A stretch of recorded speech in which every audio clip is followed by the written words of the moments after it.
부터 13절까지 있는 말씀입니다. 우리 앞에 보시고 합심하여 합독하십니다. 시작. 오직 나는 여호와를 우러러보며 나를 구원하신 하나님을 바라보나니 나의 하나님이 나에게 귀를 기울이시리로다. 나의 대적이여 나로 말미암아 기뻐하지 말지어다. 나는 엎드려질지라도 일어날 것이요 어두운 데에 앉을지라도 여호와께서 나의 빛이 되실 것이미로다. 내가 여호와께 범죄하였으니 그의 진노를 당하려니와 마침내 주께서 나를 위하여 논쟁하시고 심판하시며 주께서 나를 인도하사 광명에 이르게 하시리니 내가 그의 공의를 보리로다. 나의 대적이 이것을 보고 부끄러워하리니 그는 전에 내게 말하기를 내 하나님 여호와가 어디 있느냐 하던 자라. 그가 거리에 진흙같이 밝히리니 그것을 내가 보이로다. 내 성벽을 건축하는 날 곧 그 날에는 지경이 넓어질 것이라. 그 날에는 아수르에서 애굽 성읍들에게까지 애굽에서 강까지 이 바다에서 저 바다까지 이 산에서 저 산까지 사람들이 내게로 돌아올 것이나 그 땅은 그 주민의 행위의 열매로 말미암아 황폐하리로다. 아멘.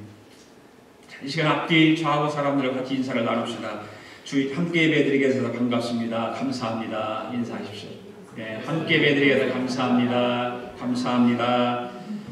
오늘도 은혜 받는데 선수가 됩시다. 네. 제가 여러분에게 물어보면 여러분은 그냥 좋았습니다. 그렇게 대답하시면 큰 소리로 대답하시기 바랍니다. 지난 한 주간 동안 여러분 어떠셨습니까? 좋았습니다. 좋았습니다. 그렇게 대답하시는 거예요. 다시 한번 묻습니다. 지난 한 주간 동안 여러분 어떠셨습니까? 좋았습니다. 할렐루야. 예, 저도 좋았습니다. 재미있는 조크를 하나 하려고 합니다. 사람들은 날마다 착각하며 산다고 그러잖아요. 얼마나 사람들이 착각하며 사는지 잘 들어보시기를 바랍니다. 시어머니들의 착각이 있는데 시어머니들의 착각은 아들이 결혼해도 아내보다 엄마인 자기를 먼저 챙길 줄 안다라고 생각한대요. 그것이 바로 착각이랍니다. 그다음 장모님들의 착각이 있는데 장모님들의 착각은 뭐냐면 사위들은 처갓집 재산에 아무런 관심이 없는 줄 안답니다.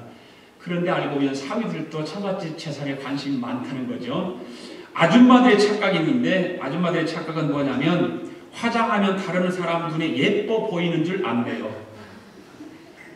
그리고 아가씨들의 착각이 있는데 아가씨들의 착각은 자기들은 절대로 아줌마가 되지 않는다는 착각. 예. 그 다음 여자들의 착각이 있는데 남자들이 자기와 같은 방향으로 길을 가면 관심이 있어서 자기를 따라오는 줄 안대요. 남자들의 착각은 무엇일까? 못생긴 여자는 접근하기 쉬운 줄 안대래요. 그리고 엄마들의 착각이 있는데 자기 아이는 머리가 좋은데 노력을 안 해서 공부 못하는 줄 안대요. 그렇다면 꼬마들의 착각은 무엇일까요? 꼬마들의 착각, 애기들 꼬마들의 착각. 꼬마들의 착각은 떼쓰면 다 되는 줄 안대요. 착각이라는 것입니다. 그렇습니다. 사람들마다 저마다 크고 작은 착각을 하면서 살아갑니다. 오늘 예배를 드리는 여러분들은 어떤 착각 속에 살아가고 있습니까? 어떤 착각을 하고 있나요? 한번 곰곰이 생각해 보시기 바랍니다. 오늘 본문 말씀은 미가 선지자가 이스라엘 백성을 향해서 선포한 예언의 말씀입니다. 미가 선지자는 당시 이스라엘 백성을 바라보면서 깊은 좌절을 느꼈습니다. 그리고 그 좌절을 탄식의 시로 읊조려 고백을 하는데 그 고백이 오늘 본문의 1절에서 6절까지 있는 말씀입니다. 미가 선지자가 그 탄식의 시를 읊는 것이 얼마나 애절하게 읊었는지 한번 1절부터 6절까지 우리 다시 한번 읽어볼까요? 같이 시작. 제하니로다 나여 나는 여름 과일을 딴 후에 없어요? 1절부터 6절까지. 네, 1절부터 6절까지. 없어요? 분명히 있는데 없습니까? 없습니까? 없습니다. 그 뒤에 그 전에 있는데 말씀은 7절부터 시작이고 없네요. 네, 없네요. 오케이, 없습니다.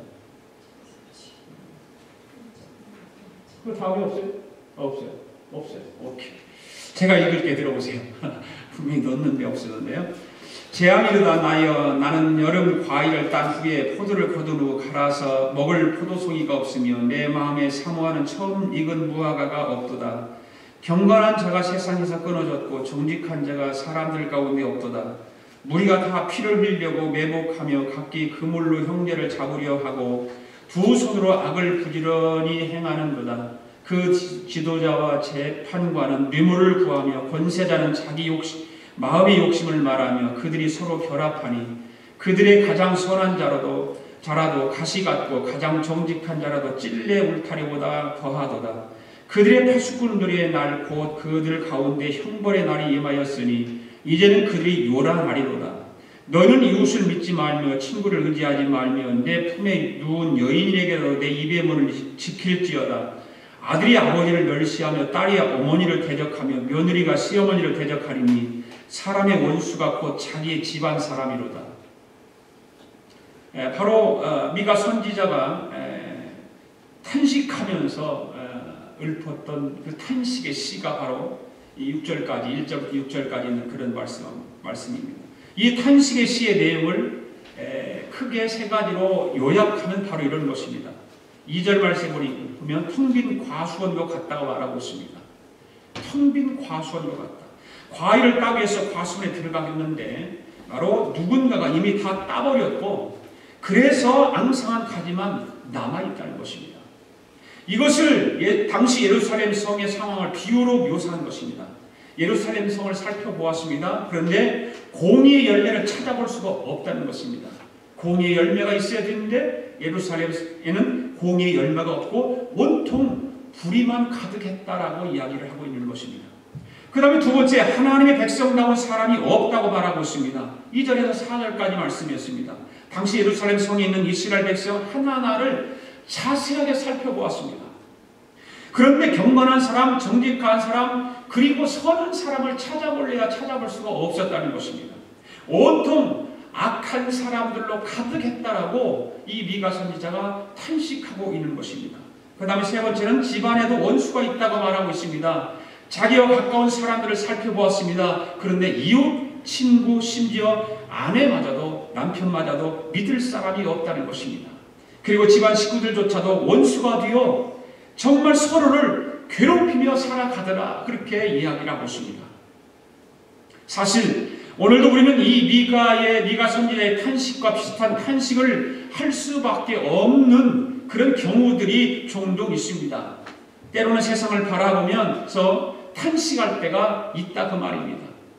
미가 선지자 그 당시에 예루살렘을 향해서 그랬던 고백했던 탄식했던 그 탄식뿐만 아니라 현 시대를 살아가는 저와 여러분들도 이 시대를 살펴보면 탄식할 때가 있다 그 말입니다. 시대가 너무 악하고 구주적인 그런 문제투성이고 뭐 하나 희망을 둘 것이 없을 때가 있다 그 말입니다.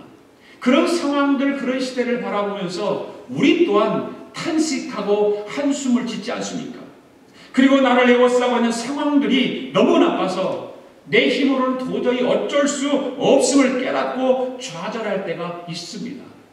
이것은 누구에게든지 어느 사람에게든지 겪게 되는 또 그런 것을 깨닫고 좌절할 수밖에 없는 그런 상황들이 주어지는 것입니다. 때로는 사람들을 바라보며 탄식할 때가 있습니다. 사람들에게 실망하고 사람들에게 상처받고 그리고 사람들에게 배반당하면서 좌절을 느끼고 살아갈 때가 있습니다. 심지어 정말 교회를 잘 다니고 예수를 잘 믿는다는 사람들 때문에 크고 작은 좌절을 느낄 때도 있습니다. 때로는 아주 가까운 사람들을 바라보면서 탄식할 때가 있습니다. 저는 안 그럴 텐데, 저는 안 그러겠지. 저 사람만은 안 그러겠지. 내 친구인데, 내 가장 좋은 친구고 친한 친구인데 안 그러겠지 하는데 아주 가까운 사람을 보면서 그 가까운 사람 때문에 탄식을 하고 때로는 좌절을 느낄 때가 있습니다. 가까운 친구들에게, 가까운 이웃들에게, 가까운 교우들에게, 심지어 가족들조차도 우리는 바라보면서 때로는 탄식하고 그 가족들 때문에 좌절을 느끼고 살아갈 때가 있다 이 말입니다. 이럴 때 우리는 어떻게 해야 될까요? 이 말입니다. 이럴 때 우리는 어떻게 해야 될까요? 세상은 온통 그렇게 좌절을 느끼고 탄식할 그런 상황들이 우리 눈앞에 있는데 이럴 때 우리는 이 시대에 우리는 어떻게 해야 될까? 그저 좌절하고 절망하고 그냥 포기해버리고 말을까? 나만 괜찮으면 좋은데 그렇게 생각하면서 모든 것을 포기해야만 할까요? 오늘 미가 선지자가 오늘 우리가 함께 읽었던 본문 7절부터 13절까지 있는 말씀을 통해서 그 길을 제시해 주고 있습니다. 말씀을 한번 잘 들어봅시다. 첫째로 바로 나를 구원하시는 하나님을 바라보아야 한다 그 말입니다. 7절 말씀 읽습니다. 시작. 오직 나는 여호와를 우러러보며 나를 구원하시는 하나님을 바라보나니 나의 하나님이 나에게 귀를 기울이시도다. 지금 미가 선지자는 하나님을 바라보며 새로운 희망의 길을 찾게 되었다라고 고백하고 있습니다. 오직, 특히 오직이라는 표현에 주목해 볼 필요가 있습니다. 이 말은 원어 와우를 번역한 것인데 바로 그런 이 말은 문법적으로 다어 접속사로 쓰여진 그런 말입니다. 즉 앞에 나타난 내용을 강하게 부정하는 뜻으로 쓰이는 말입니다. 그러니까 더 정확하게 번역을 해보면 그러나 나는 그렇게 말할 수 있는 거예요. 그러나 나는 미가 선지자는 지금까지 예루살렘 성을 보다가 좌절했습니다. 온통 낙심뿐이고 좌절뿐이었습니다. 사람들을 바라보다 또 좌절했습니다. 그리고 가까운 사람들을 심지어 가족들을 바라보다가 깊은 좌절을 경험했습니다. 그러던 중에 마지막 소망의 근거가 되시는 하나님을 기억해낸 것입니다. 나를 구원하시는 하나님, 나의 하나님을 기억하게 된 것입니다. 그런 좌절과 낙심과 탄식 가운데 있을 때에 이 미가 선지자는 나를 구원하시는 하나님을 바라보게 되는 것입니다. 그래서 다른 모든 바라봄의 시선을 중단하고 하나님을 바라보게 되기 시작한 것입니다. 자기를 좌절시켰던 사람을 바라보지 않았습니다. 낙심시켰던 사람을 바라보지 않았습니다. 위에 계신 하나님을 바라보기 시작한 것입니다. 그래서 그러나 나는 이라고 외치고 있는 것입니다. 다른 사람은 그 아픈 광경을 보고 상처받는 그런 광경을 보면서 탄식하고 괴로워하지만 그러나 나는 하나님을 바라보겠다 그 말입니다. 더 이상 이 세상을 바라보지 않고 하나님을 바라보겠다고 다짐하고 있는 것입니다. 더 이상 사람 바라보지 않고 하나님만 주만 바라보겠다고 선언하고 있는 것입니다. 그렇습니다. 여러분 무엇을 바라보느냐가 중요한 것입니다. 여러분 마음속에 오늘 여러분을 눈으로 여러분 마음으로 무엇을 바라보고 있습니까? 지금까지 무엇을 바라보고 살아왔으며 지금 무엇을 바라보고 있으며 앞으로 무엇을 바라보기를 원하십니까? 누구를 바라보느냐가 중요한 것입니다.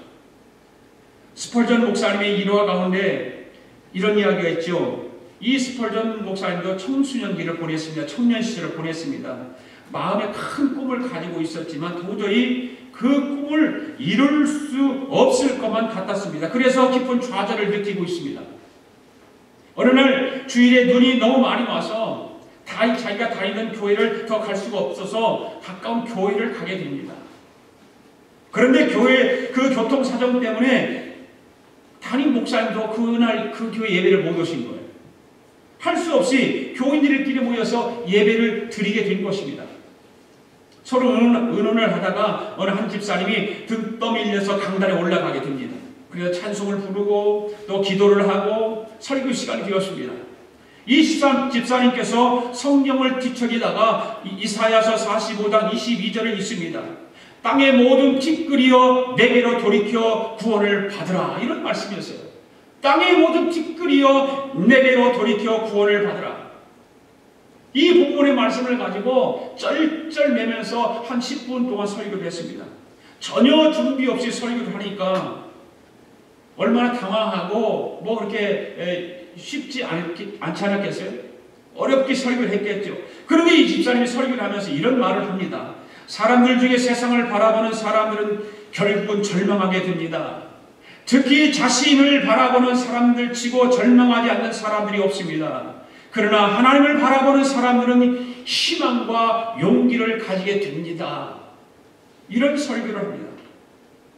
그러면서 하나님을 바라보는 일은 결코 힘드는 일이 아닙니다. 학력도 필요 없습니다. 돈도 필요 없습니다. 그냥 그분 앞으로